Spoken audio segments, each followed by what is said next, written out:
Nako, eto na.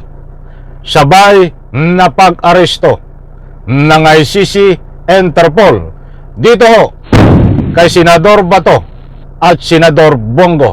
Biglaan. Alright, welcome back to my YouTube channel. I'm Andy's Vlog. Nako po, ay napakarami ho ang naghihintay dito sa ika nga po ay pagdala diyan sa Dahig, Netherlands, para samahan ho si Digong sa kulungan ng ICC. Itong si Bato at si Bongo. Ay nako po, sama-sama na ito mga kaibigan. Isang like muna sa video na ito kung nagustuhan nyo po. Sabay-sabay po nating i-like ang video na ito. Sa lahat po nang hindi pa nakasubscribe dito sa aking YouTube channel, please subscribe. Pwede rin po kayo mag-share ng video na ito. Mga kaibigan, eto na! Eto na! Ay parang kanta lang ho, ano? Diba? Dalawang magkaibigan, dalawang senador ang sabay ho na biglang pag-aresto din ng ICC Interpol upang ikulong diyan ho sa Dahig, Netherlands. Nako, wag po kayong bibitaw.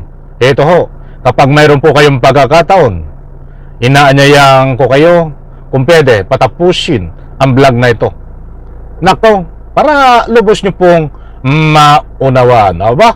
O heto, talagang ang lahat ay mayroong hangganan.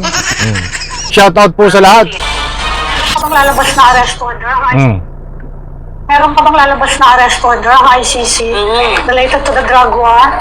Well, we're working on that, and but it's not gonna happen soon, but it will happen at some point. Ano? We're looking at end of the year or early next year.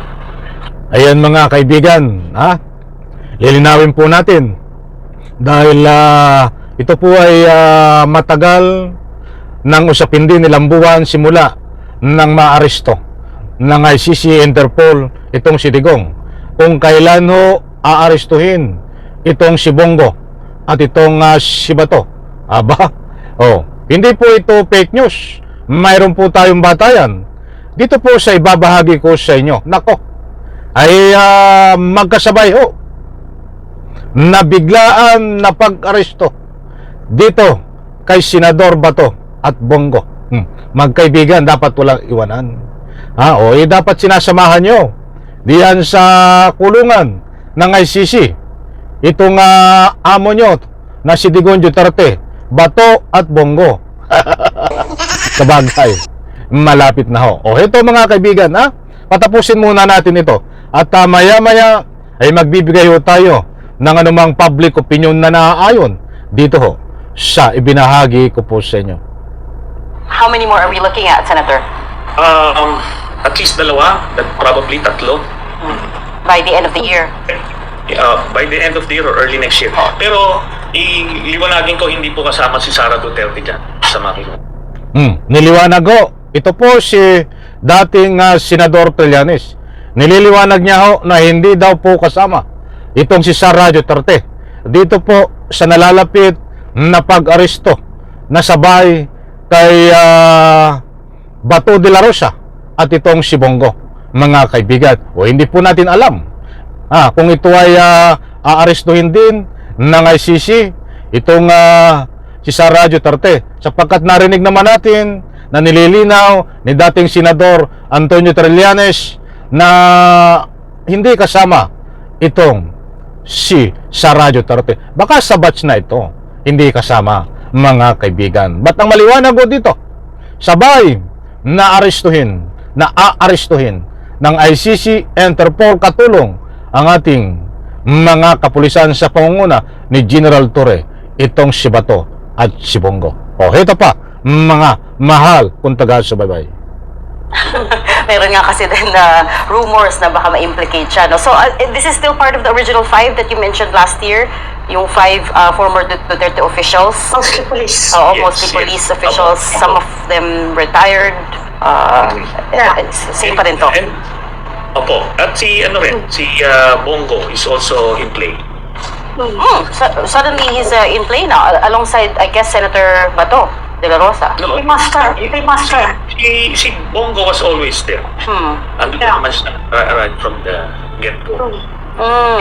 So these arrest warrants that could potentially come out may also involve him. Yes, sana. That's what we're working on.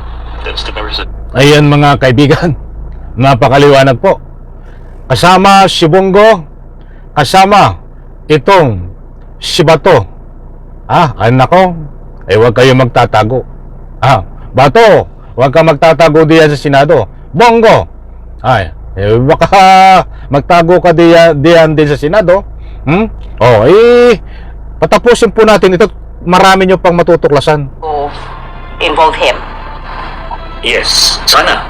That's what we're working on. That's the members of the Senate. That's 2 members of the Senate.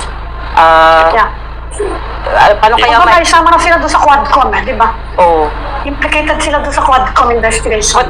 But isn't there also immunity for the Senate? Wala. The Senate could provide them some protection, di ba? While in session. While in session. While in session. While in session. Sir? Which, tingnan ho natin kung kayang, makasik sila ng protection doon. Nakto, ayan na. While in session lang pala.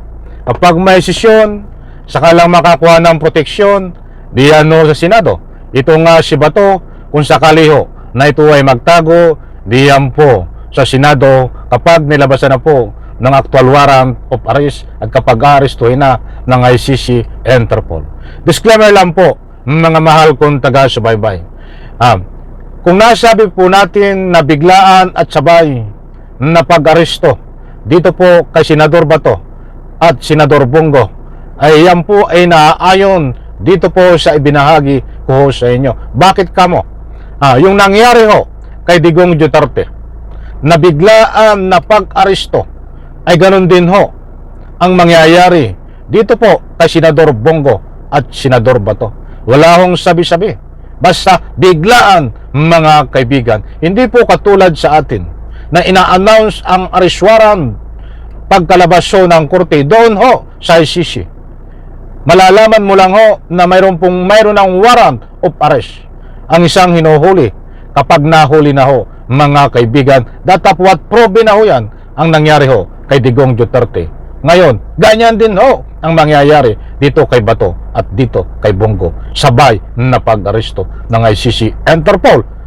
Nasabi nga dyan, bago matapos ang taon na ito o early next year. Naniniwala po ako, mga kaibigan. Any reaction, dyan po sa comment section, inanyayahan ko po kayong magbigay ng anumang public opinion. Sa like ko sa video na ito, bye-bye. Palakpakan.